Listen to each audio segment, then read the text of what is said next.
Voir les mérous se reproduire, dès aujourd'hui, c'est presque inespéré. Mais comme à chaque première plongée, j'attends quand même des signes encourageants. Pouvoir me dire que l'on est bien parti pour comprendre le mystère mérou. C'est-à-dire, pas seulement la manière dont ils s'accouplent, mais surtout les raisons qui les amènent à le faire une seule fois par an et tous en même temps.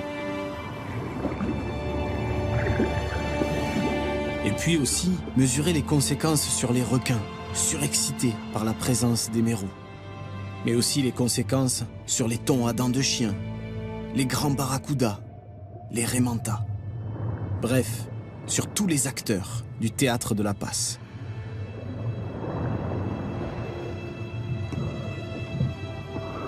Avec tous ces prédateurs, la passe en forme d'entonnoir est le lieu parfait pour une embuscade. Et pourtant, les mérous s'y précipitent. En fait, ils n'ont pas le choix. Ils viennent chercher le courant. Le seul courant autour de l'atoll, assez puissant pour disséminer leurs œufs dans l'océan, comme le vent emporte le pollen des fleurs dans le ciel. Les mérous sont déjà nombreux. Les mâles et les femelles sont généralement indiscernables et immatures sexuellement jusqu'à 5 ou 6 ans.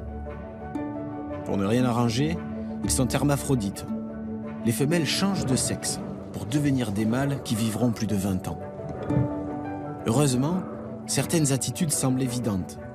Et dès cette première plongée, nous apprenons à distinguer le sexe des mérous. D'un côté, les femelles, qui ont le ventre dilaté par les œufs et qui gardent leur tenue camouflage. De l'autre, les mâles, qui virent au gris pâle et mordent le flanc des femelles.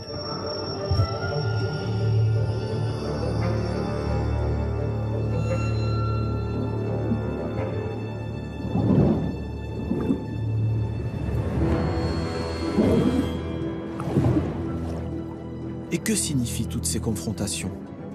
Quel est le sens de ces face-à-face? Est-ce la défense d'un territoire?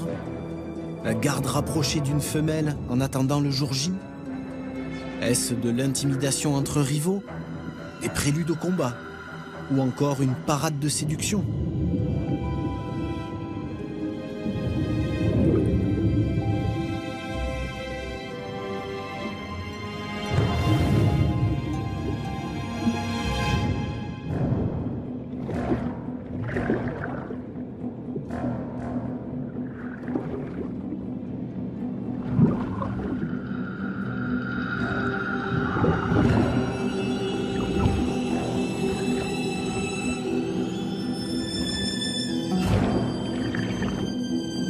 Je suis impressionné de voir à quel point les mérous se maltraitent les uns les autres.